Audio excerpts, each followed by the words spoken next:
वंदे मातरम। नमस्कार, जय श्री राम। मैंने कहा था 16 सितंबर की शाम को 5 बजे वाला वीडियो बहुत खतरनाक होगा। खतरनाक इन सेंस ये कि मैं ज़्यादा तल्ख, ज़्यादा साफ और ज़्यादा तथ्यपरक जानकारियाँ इस केस को लेकर के बोलने वाला हूँ। एक कि ये केस हर हाल में अब अपने अंजाम तक पहुँचेगा, ये दिल्ली ने तय कर लिया। जो जानकारी मुझ तक निकल के आई है, गृह मंत्रालय भारत सरकार मोदी जी की तरफ से स्पष्ट संकेत पाने के बाद में आगे बढ़ चुका है और संभावना ये व्यक्त की जा रही है, जैसे जानकारी मेरे तक है, कि इस बार केंद्र की तरफ से भी कोई न कोई एक सॉलिसिटर, कोई न कोई एक बड़ा वकील इस केस के संदर्भ में 30 सितंबर को जब इसकी हियरिंग होगी माननीय उच्च न्यायालय मुंबई में, तब उपलब्ध होगा। एक चीज़। दूसरा कि ये जो 3 कदम आगे चल के 2 कदम पीछे आना, 3 कदम आगे चल के 2 कदम पीछे आना, ये जो देवेंद्र फडणवीस सरकार चल रही है, या कि बंद कमरे में उद्धव ठाकरे और आदित्य ठाकरे जैसे गैंगस्टर्स लोगों के साथ में उनकी बंद कमरे में बैठकें हुई, जो शर्मसार करने वाला था पूरे महाराष्ट्र की जनता को भी, संघ को भी, बीजेपी को भी, क्योंकि उससे बीजेपी का जो कोर वोटर है वो प्रभावित हुआ। ये बात दिल्ली तक गई है और दिल्ली से जैसी मेरी जानकारी है कि अब बहुत स्पष्ट रूप से देवेंद्र फडणवीस जी को कह दिया गया है कि आप अकेले नहीं हैं, कि सारा निर्णय आप उद्धव ठाकरे को और आदित्य ठाकरे को कहीं थोड़ा सा मरहम पट्टी करते हुए सरकार चलाएं। जब कानून का शिकंजा बढ़े तो उस समय न ओम प्रकाश चौटाला को कोई बचा पाया, न केजरीवाल को कोई बचा पाया, न सिसोदिया को कोई बचा पाया, न हेमंत को कोई बचा पाया है। ये जब आई उनकी नौबत तो उनको जाना पड़ा है और इस लपेटे में जो भी बीच में आता आएगा या आता है वो भी लपेटे में आता है। इसलिए कुर्सी का शेड में रह करके और अपराधियों का बचाव करना ये नहीं होना चाहिए। अप्रत्यक्षतः ये देवेंद्र फडणवीस जी के लिए कहा गया है, बताया गया है, संकेत कर दिया गया है। यह केस अब देवेंद्र फडणवीस जी के लिए भी गले की हड्डी बन गया है, अगर यूं कहें हम तो ज़्यादा सही। मुझे लगता है कि अब कोई भी गलती देवेंद्र फडणवीस जी के लिए भारी भी पड़ सकती है। मैं कुर्सी जाने का नहीं बोल रहा हूँ, लेकिन कुर्सी जाने से भी बदतर, बुरी, दुख देने वाली, निराश करने वाली स्थितियाँ बनने की स्थितियाँ न बन जाए, ये चिंता है। राष्ट्रवादी सरकार के मुखिया हैं और उनके पूरा पुलिंदा लेकर के, और पूर्व मुख्यमंत्री जो अभी उप मुख्यमंत्री के रूप में महाराष्ट्र में काम कर रहे हैं, कट्टर हिंदूवादी, कट्टर सनातनी, कट्टर गौभक्त, कट्टर महाराष्ट्रियन, लेकिन कट्टर भारतीय, कट्टर हिंदू, ऐसा एक नेता महाराष्ट्र में है जो आपका पुलिंदा लेकर के वहाँ पहुँचा है। और अमित शाह जी और देवेंद्र फडणवीस जी, आप समझ लीजिएगा कि अमित शाह जी ने तो अपने पल्ले झटक लिए, क्योंकि मोदी जी तक अब सब कुछ चला गया, सब फाइलें भी चली गई।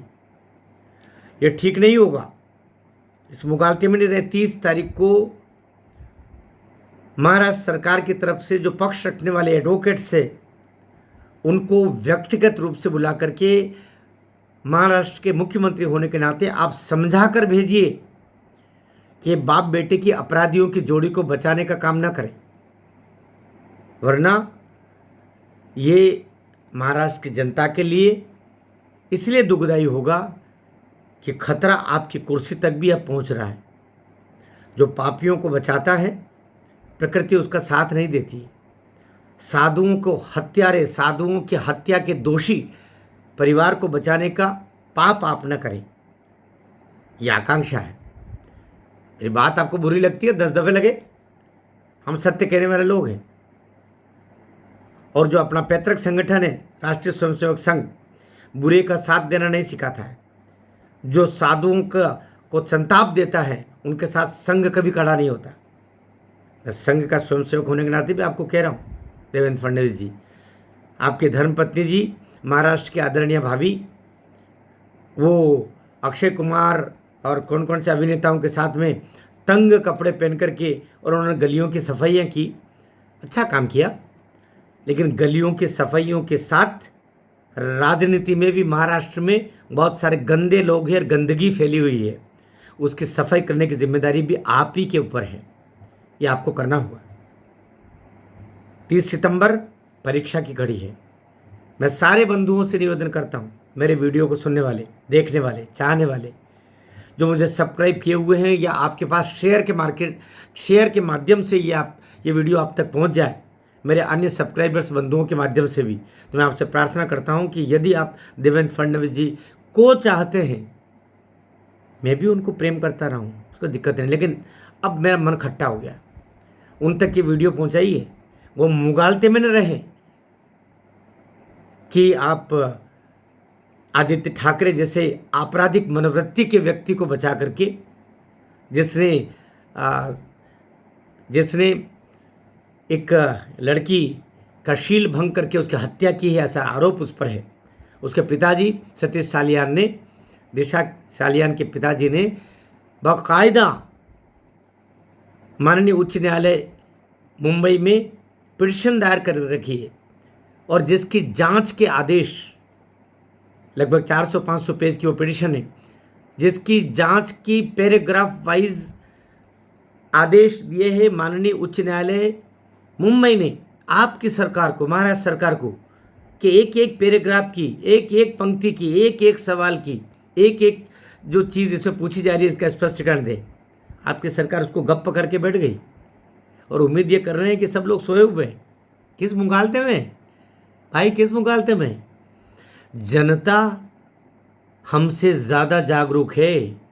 यही गलती नेपाल में वहाँ के नेता लोग कर रहे थे कि हम ब्रह्मास्मि, हम तो मुख्यमंत्री, हम तो प्रधानमंत्री, हम तो और राष्ट्रपति, हम तो फाइनेंस मिनिस्टर है, हम तो गृह मंत्री है। दौड़ा दौड़ा के पीटा है। मैं यूँ नहीं कह रहा हूँ कि अपने भारत में नरेंद्र मोदी जैसे तपस्वी के रहते हुए इस देश में बाल विवाह का नहीं होगा। यहाँ कानून का शासन चलेगा, संविधान का शासन चलेगा। लेकिन कुछ तो चेहरे में केवल अपने बाल, कंघी और कपड़े ठीक करने के लिए चेहरा देखते हो नेताओं, कि कभी अपने चरित्र को भी झांक के देखते हो कि भीतर क्या पल रहे तुम्हारे, किन दुष्टों का सहारा तुम दे रहे हो, किन साधुओं की निर्मम हत्या जिन्होंने की तुम उनका साथ दे रहे हो, उनके साथ कमरे में बैठ के तुम बातें कर रहे हो। शब्द नहीं मेरे पास।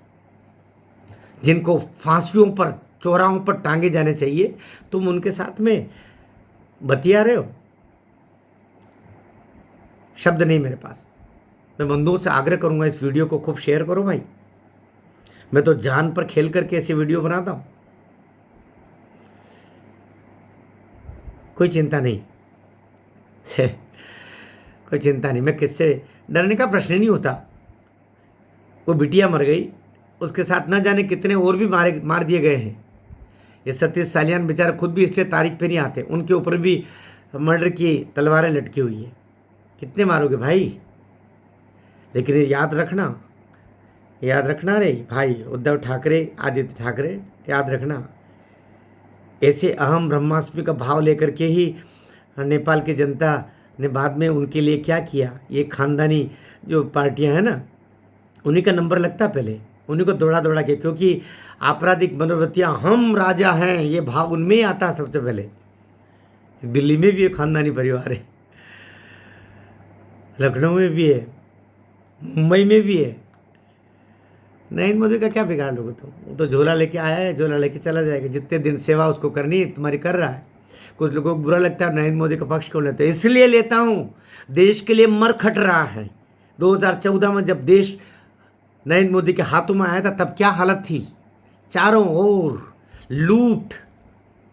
लूट के डंके बज रहे थे। उस समय पेट्रोल पंप पर ताले लगे हुए थे। इतनी सब्सिडियां देकर के पूरा पूरा ऑयल इंडस्ट्री को बर्बाद कर दिया था।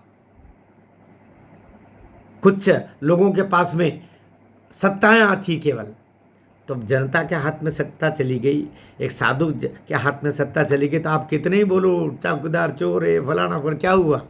अब आप कह रहे हो वोट चोरी हो गए, वोट चोरी हो गए। अरे भाई, वो वहाँ पर अभी अभी जो उपराष्ट्रपति के चुनाव में तो जो भारतीय जनता पार्टी को जितना सोच रहे थे वो बैलेट से ठप्पा लगा करके वोट मिले, फिर वहाँ को 15-17 ज़्यादा मिल गए, और तुम्हारे जो 315 थे 15 उसमें से गायब हो गए। वोट चोरी ऐसे है, अब बैलेट से भी वोट चोरी हो रहे क्या? जनता को मूर्ख मत समझो राहुल भैया, बहुत खतरनाक है। तुमने तो नरेंद्र मोदी के लिए बोल दिया था दौड़ा दौड़ा के क्या बंगले से निकाल के पीटेगी जनता, ऐसा राहुल जी ने भरी सभा, राहुल जी बोल रहा हूँ, भरी सभा में बोला था दिल्ली में। लेकिन ईश्वर न करे ये नौबत तुम जैसे लुटेरे खानदान के नेताओं के लिए आ जाए। बुरा लगा कुछ लोगों को? खरी बात कहना, सुख से रहना और सुख से मृत्यु का वर्ण करना।